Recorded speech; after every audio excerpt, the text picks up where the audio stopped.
പ്രകാശത്തിന്റെ സിംഹാസനത്തിൽ മലക്കുകളുടെ ഗുരു എന്നറിയപ്പെട്ടിരുന്ന ഒരു മഹാജ്ഞാനി. ലക്ഷക്കണക്കിന് വർഷത്തെ ആരാധനകൾ കൊണ്ട് പടച്ചവന്റെ പ്രിയപ്പെട്ടവനായി മാറിയ അസാസീൽ.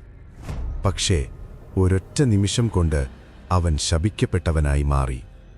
സ്വർഗത്തിന്റെ പടവുകളിൽ നിന്നും നരകത്തിന്റെ അഗാധതയിലേക്ക് അവൻ വീണുടഞ്ഞപ്പോൾ പ്രപഞ്ചം തന്നെ വിറച്ചുപോയി. ആരായിരുന്നു യഥാർത്ഥത്തിൽ ഇബ്ലീസ്? മണ്ണാൽ തീർത്ത ആദം നബിയുടെ രൂപത്തെ കണ്ടപ്പോൾ അവന്റെ ഉള്ളിൽ അസൂയയുടെ കനലെരിഞ്ഞത് എങ്ങനെയാണ്?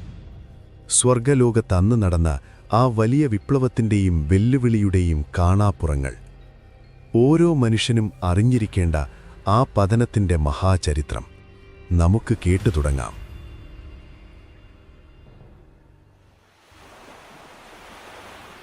നമസ്കാരം കൂട്ടുകാരെ, ഹൃദ്യമായ കഥകളിലൂടെ